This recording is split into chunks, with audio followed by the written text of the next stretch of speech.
上一讲我们说到，量子力学不只在微观世界有效，在宏观世界也同样适用。这一讲我们就来通过量子力学来解释一个常见的宏观概念——力，也就是力量的力。我们来看看量子力学是如何理解这个概念的。你可能有过这样的经历：坐车的时候，司机一踩油门，你的背后就突然传来一股推力。我们都知道，这就是加速度产生的推背感。而且车的档次越高，这种推背感就越强。可是你有没有想过，这种推背感到底是怎么产生的呢？这个力的本质到底是什么呢？我们生活中感受到的力，大多是复合感受。这就好比一束太阳光，表面上看是白色的，我们拿三棱镜一分解就会发现，其实里面存在好几种颜色的光。量子力学就相当于这个三棱镜，我们把这种推背感分解以后，就会得到三种不同的排斥力。虽然有三种，但是它们对你感受到的排斥力的贡献是不一样的。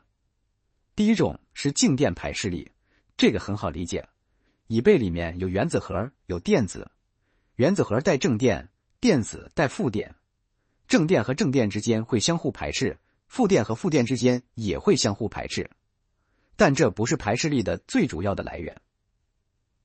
第二种是量子力学的不确定性原理。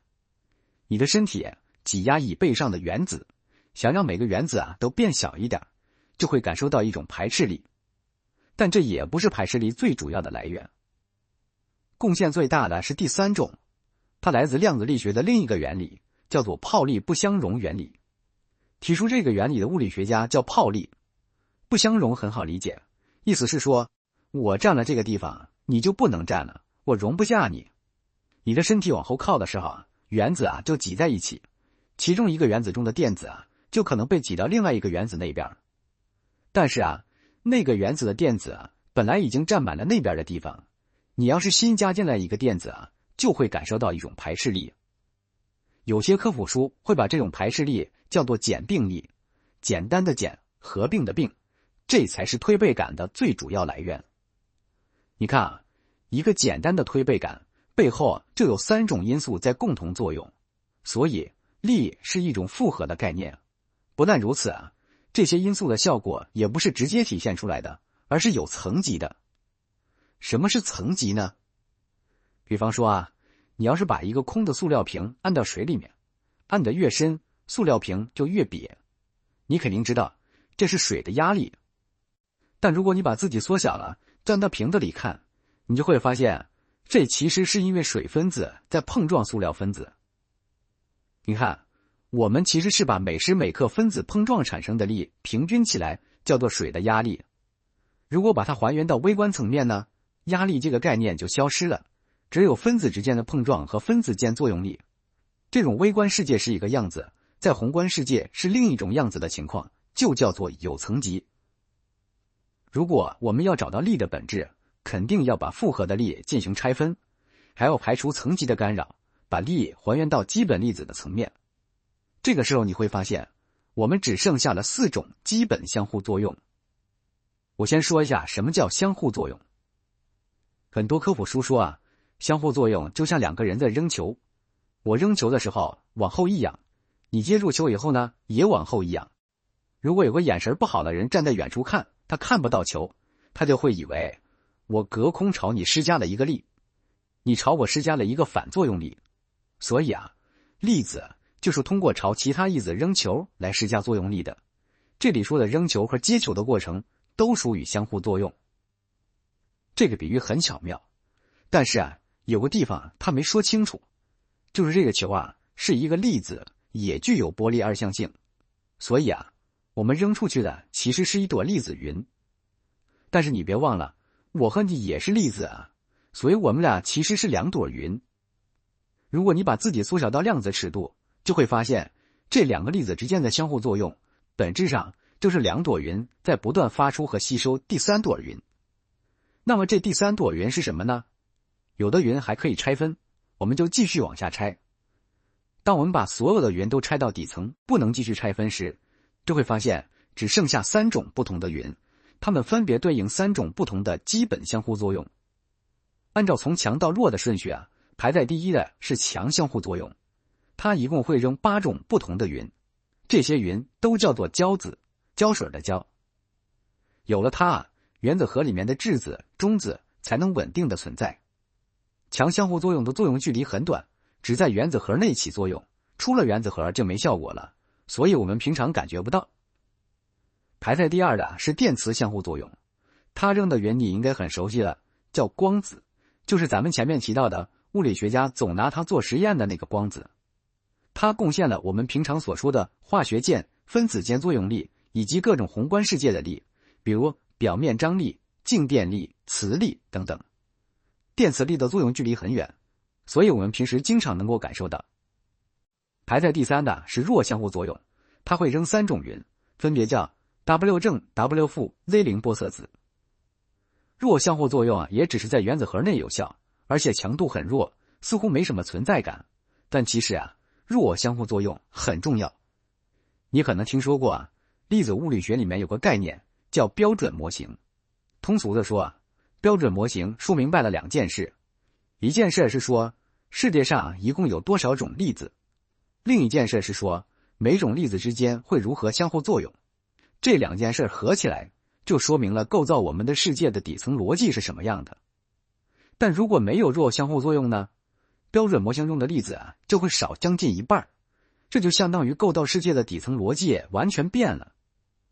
这3种相互作用加上万有引力，就是世界的4大基本相互作用。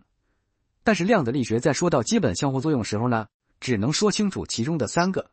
就目前来说负责解释万有引力的是广义相对论，而量子力学和广义相对论这2套理论呢还没有统一，所以我们在这儿就先不说万有引力了。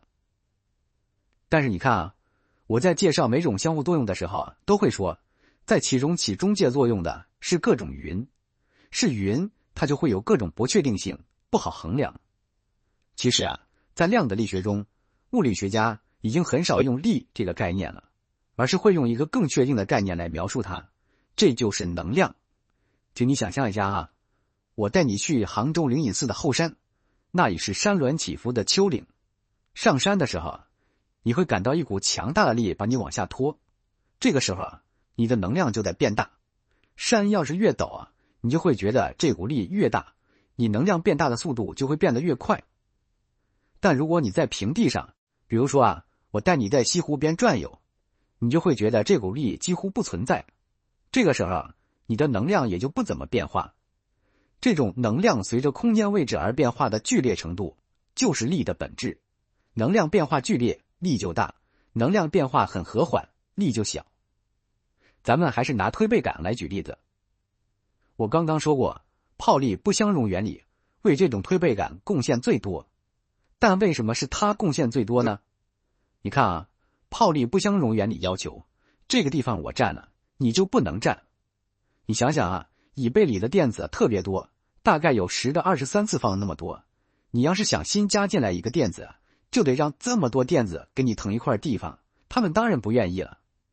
这就好比有一幢摩天大楼，下面100层已经被人占满了，你要是想住进来，只有101层还有地方。